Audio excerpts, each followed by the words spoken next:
Dismissed with 4 cutting words, Michael swallowed the familiar sting. His hands gripped the steering wheel tighter as Natasha breezed past him toward the failing negotiation. In San Francisco's gleaming towers, he was invisible until Arabic syllables flowed from his lips. "You're just a driver," became the phrase that ignited his buried past and threatened everything he'd built with Daniel. Some wounds heal, others transform. Michael adjusted the rearview mirror, catching a glimpse of Natasha in the back seat, her manicured fingers dancing across her tablet screen with practiced precision. Her voice cut through the car's silence as she barked instructions into her phone, the tension in her tone betraying the gravity of today's meeting. 46 years had etched fine lines around Michael's eyes, each one a story from his former life, a life of importance, purpose, and danger that seemed galaxies away from the pristine leather interior of this corporate sedan. The early morning fog clung to San Francisco's skyscrapers like ghosts of possibilities, the same fog that had settled over Michael's ambitions the day he chose fatherhood over career, the day his wife's absence became permanent. And 14-year-old Daniel became his entire world. Rain began to tap against the windshield, creating a rhythmic backdrop to Natasha's increasingly agitated phone conversation. Michael could piece together enough to know that today's deal with the Arab investors was hanging by a thread. Millions of dollars and the future of her tech company balanced on the edge of a cultural and linguistic precipice. He'd been driving Natasha for nearly 8 months now, becoming as much a part of the car's features as the steering wheel in his hands, present, necessary, but ultimately overlooked.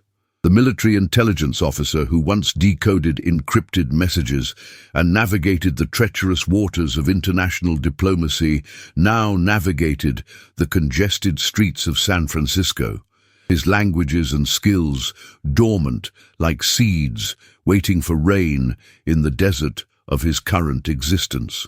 The gleaming headquarters of Natasha's company loomed ahead, its glass exterior reflecting the grey sky like a mirror to Michael's mood. He pulled smoothly into the reserved parking space, his movements automatic after months of the same routine. Natasha ended her call with a frustrated sigh that filled the car, her eyes meeting Michael's in the rearview mirror for the briefest moment, not seeing him, just confirming the car had stopped. "I'll be at least 3 hours," she stated flatly, gathering her things. "The investors are being difficult about terms. Language barriers are killing this deal." Michael nodded, his expression neutral despite the stirring deep within him. A faint echo of the man he once was, calling out from beneath layers of resignation and routine. As Natasha reached for the door handle, her assistant called, relaying information that made her shoulders tense visibly. "Their translator cancelled," she hissed, more to herself than to Michael. "Perfect timing." She stepped out into the light rain, umbrella unfurling like a black flower above her head. Michael watched her stride toward the building, her confidence wavering slightly under the weight of the impending negotiation. He should have said something then, offered his services, revealed his past, but years of compartmentalizing his life had built walls not easily dismantled, and the words remained trapped behind his pressed lips. Instead, he pulled out his phone, texting Daniel about his afternoon plans, the familiar routine of fatherhood temporarily drowning out the whispers of his former self. An hour passed, then another, Michael alternating between reading news on his phone and staring at the rain-streaked windows of the 32nd floor, where he knew the negotiation was unraveling.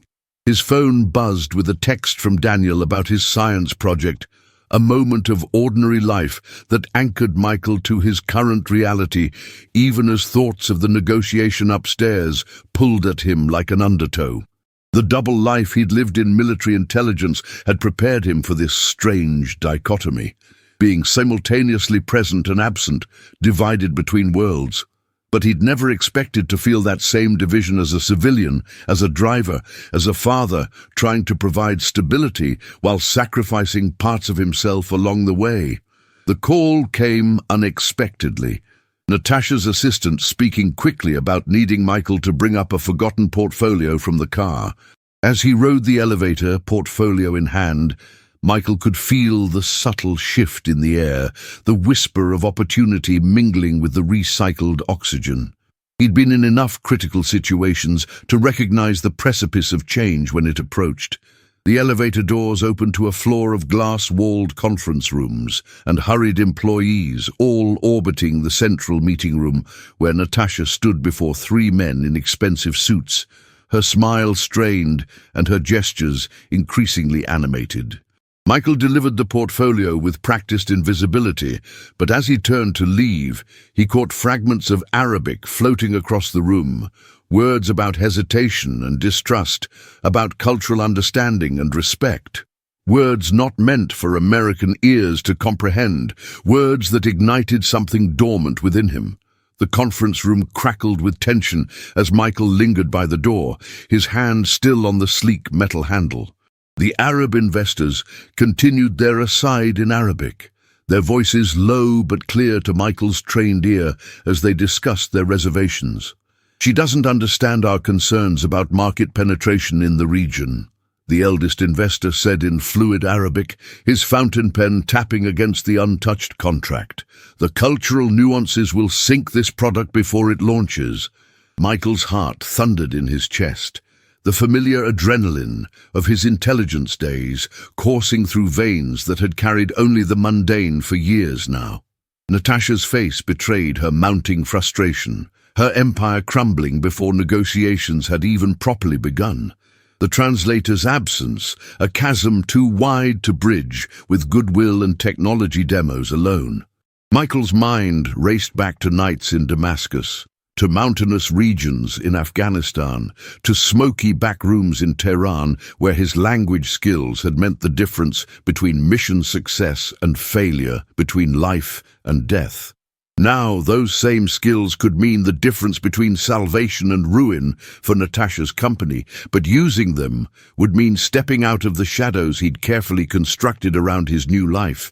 The youngest Arab investor shook his head, gathering his papers as he spoke to his colleagues. "This is a waste of time. We need partners who understand the Middle Eastern market, not just Silicon Valley solutions looking for new profit margins." Michael felt the weight of Daniel's future pressing against his decision. The comfortable routine they'd established, the promise he'd made to always be there, to never again disappear into the uncertainty of international work. Natasha's assistant brushed past Michael with coffee for the investors, a last-ditch attempt at hospitality as the deal dissolved before their eyes. Michael stepped aside, still invisible, still just the driver who had brought up a forgotten portfolio, still a ghost of his former self. Yet as he watched Natasha's carefully constructed professional facade begin to crack, something shifted within him. It wasn't ambition or a hunger for recognition that propelled him forward, but rather a simple truth he'd taught Daniel. When you have the ability to help, you have the responsibility to try. The skills buried within him were not just remnants of a former life, but tools that could still serve a purpose, could still create rather than destroy. "Excuse me." Michael's voice cut through the tension, surprisingly steady for a heart that felt ready to break through his ribs. All heads turned toward him, Natasha's eyes widening with confusion at her driver's intrusion into this high-stakes moment of failure. Michael straightened his shoulders, muscle memory from briefing rooms and intelligence operations taking over as he addressed the investors directly in flawless Arabic. "Gentlemen, if I may offer a perspective on your concerns." Biada. The shock that registered on their faces mirrored Natasha's own as Michael continued, explaining how the technology could be adapted to cultural specifications, addressing market penetration concerns with the confidence of someone who had navigated both worlds. The eldest investor leaned forward, engagement replacing dismissal in his expression as he responded in rapid Arabic, a test that Michael met with the ease of someone slipping back into a native tongue. The next 40 minutes unfolded in a linguistic dance across 3 languages as Michael addressed technical questions in Arabic, translated for Natasha in English, and even switched to Persian when one investor's aide joined the call from Tehran.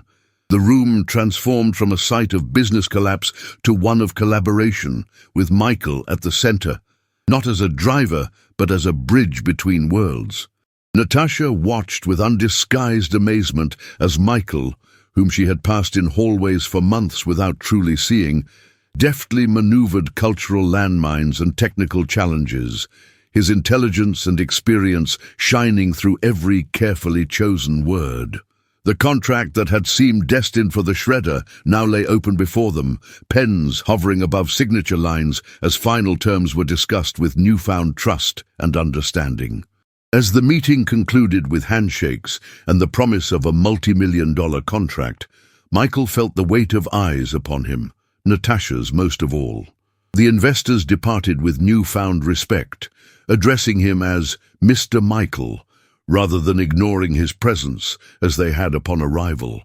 The conference room emptied until only Michael and Natasha remained, standing amid the scattered papers and coffee cups of successful negotiations.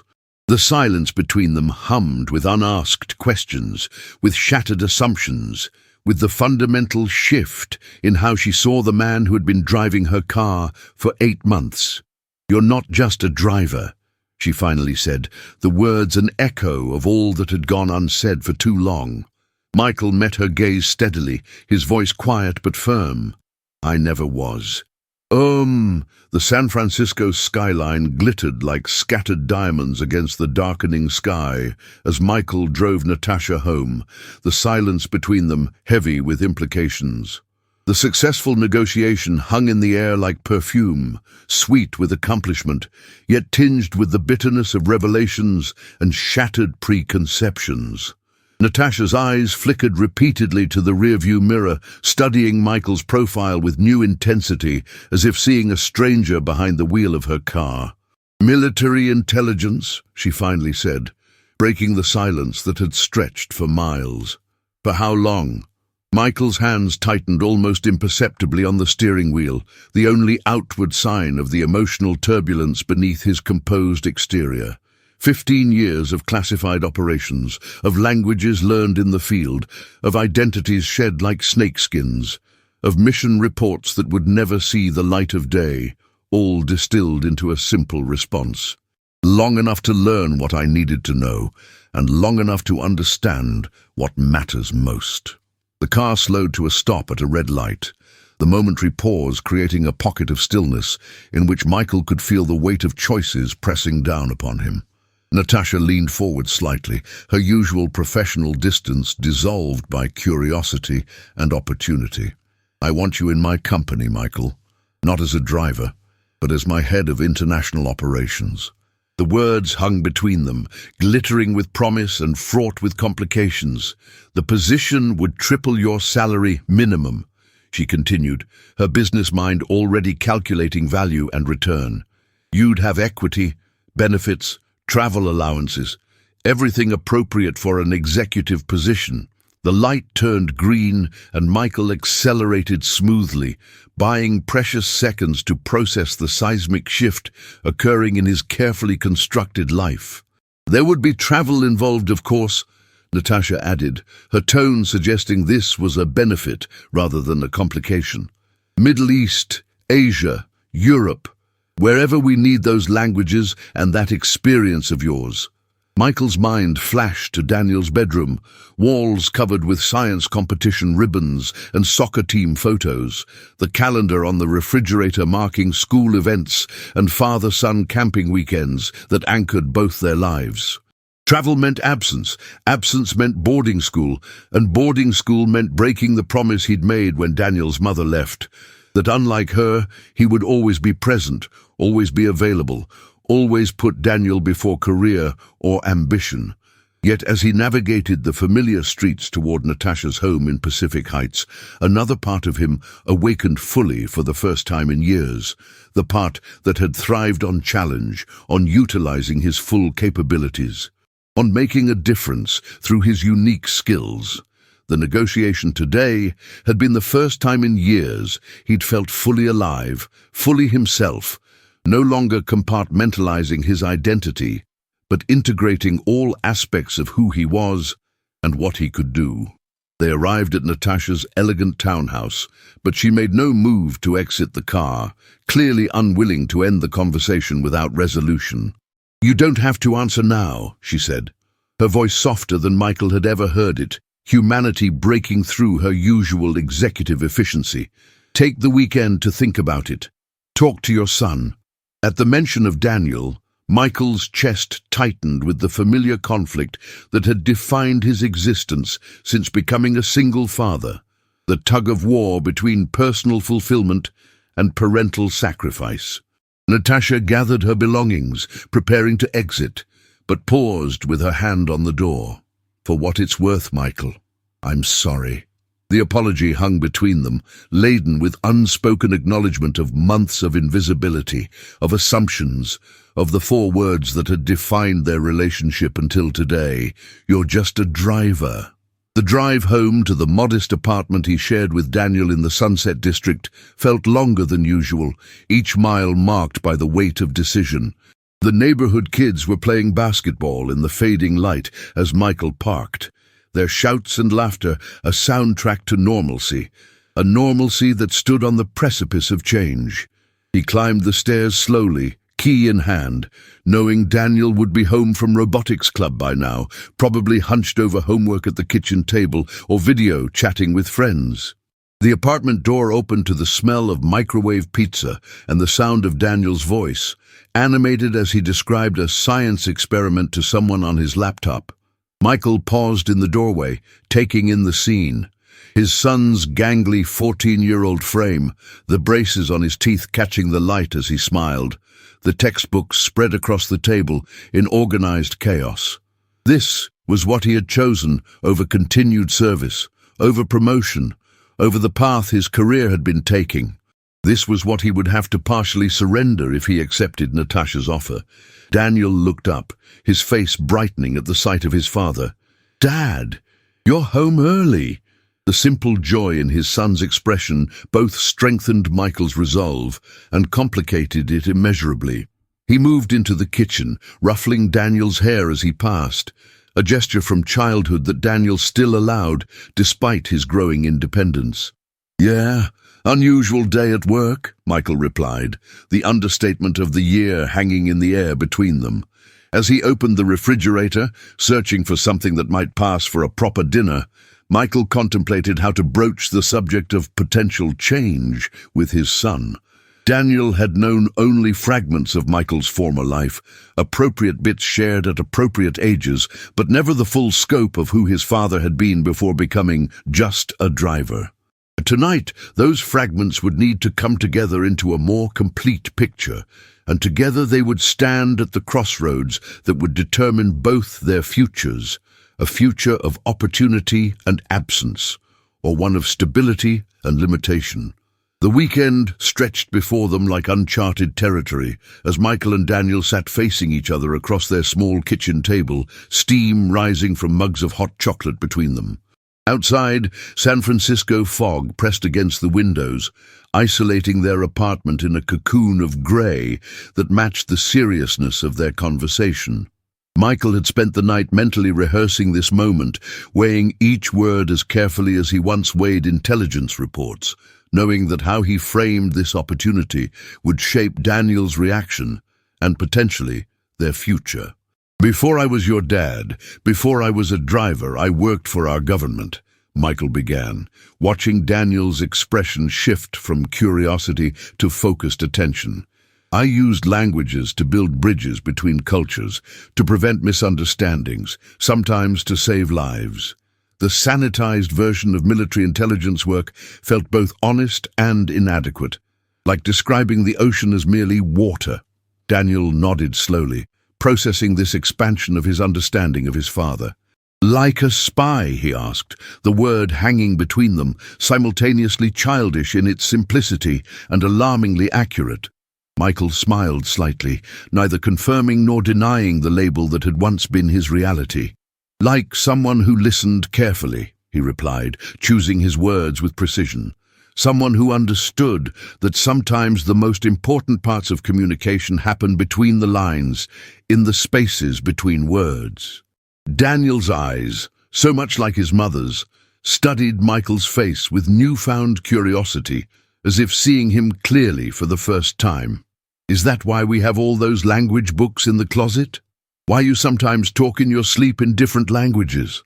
The questions revealed how much Daniel had observed over the years, without questioning, accepting his father's peculiarities as simply part of who he was. Michael took a deep breath, his fingers tightening around his mug as he approached the heart of the matter. "Yesterday, I used those languages again. I helped my boss negotiate an important deal with investors from the Middle East." He explained the events of the previous day, watching Daniel's expression shift from interest to pride as the story unfolded. "She's offered me a new position because of it. A better position, with more responsibility and—" Michael paused, knowing the next words would change everything. "And more travel, international travel." The last phrase landed between them like a stone in still water, ripples of implication expanding outward. Daniel's expression flickered, understanding dawning quickly. One of the many reminders that at 14 he was no longer a child, but rapidly becoming a young man with his own capacity for complex thought. "How much travel?" Daniel asked, the question direct and practical, cutting to the heart of what this would mean for their daily life. Michael appreciated his son's straightforwardness, even as it forced him to confront the full reality of what accepting Natasha's offer would entail. "Enough that we would need to make changes," he admitted. "You might need to consider boarding school during the weeks I'm away."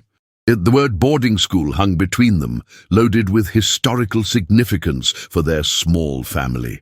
Daniel's mother had suggested the same solution years ago when her career demanded more travel, more time away, before she eventually chose her career exclusively and removed herself from their lives entirely. The parallel wasn't lost on either of them, the ghost of abandonment hovering at the edges of their conversation. Daniel set his mug down carefully, his young face solemn with thought. "Do you want the job?" he asked simply, the question cutting through complications to the core of the matter. Michael felt something catch in his throat, unprepared for his son's ability to see through to the essential truth. Did he want it? The question had been buried beneath layers of practicality, of parental responsibility, of routine and resignation. "Yes," he admitted finally, the single word carrying the weight of years of suppressed ambition and unused potential. "But not if it costs us what matters most." Daniel nodded slowly, absorbing his father's honesty, his fingers tapping thoughtfully against his mug, in a rhythm that reminded Michael painfully of himself, a mannerism unconsciously passed from father to son, like so many other invisible inheritances. The conversation flowed into practical considerations, which boarding schools might be options, how weekends and holidays would work, the financial benefits that would fund Daniel's college education without loans.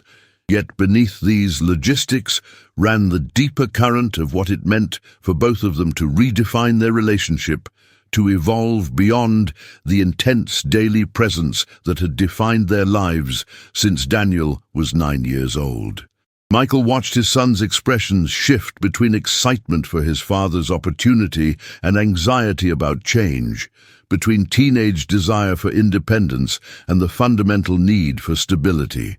They were no longer simply discussing a job offer, but negotiating their identities. Michael as more than just a father, Daniel as more than just a child requiring constant presence. The fog outside seemed to press closer, the world beyond their apartment momentarily suspended as they navigated this crucial turning point together. As evening deepened around them, Daniel finally asked the question that revealed his deepest fear, the one that echoed Michael's own. "Will you be like Mom? Will the job become more important than coming home?" The words struck Michael with physical force, a blow to the chest that momentarily stole his breath. In that moment, he saw with perfect clarity the weight of his decision, not just a career opportunity, but a statement of values, of priorities, of who he was at his core. He reached across the table and took his son's hand, a gesture they had grown too old for in everyday life, but that felt essential now. "Your mother chose a path that took her away from us entirely. Michael said carefully, honoring his rule never to speak ill of her despite the pain of her choices. I'm considering a path that would take me away sometimes, but always, always with a return ticket home. There's a world of difference between those choices, Daniel. Something shifted in his son's expression then. A subtle release of tension, not complete relief, but the first step toward it. As night settled fully around their apartment building, father and son sat in the living room together, a documentary about space exploration playing on the television that neither was fully watching. The discussion had reached no firm conclusion, the weekend stretching before them with the weight of decision still pending. Yet something had changed. A door had opened between Michael's compartmentalized past and his present, between the man he had been and the man he might become. Daniel leaned slightly against his father's shoulder, the casual contact both ordinary and profound. "Whatever you decide," Daniel said quietly, eyes still on the screen, "I just want you to know that I'm proud of you. Not just for being my dad, but for being you." The words settled over Michael like a blessing, a permission slip to consider possibilities he had denied himself for years out of love and obligation. As the narrator on the screen described the courage required for exploration into the unknown, Michael felt the first tentative stirrings of a decision taking shape, one that might honor both his duty as a father and his potential as a man with unique gifts to offer the world. A decision that might change both their lives forever.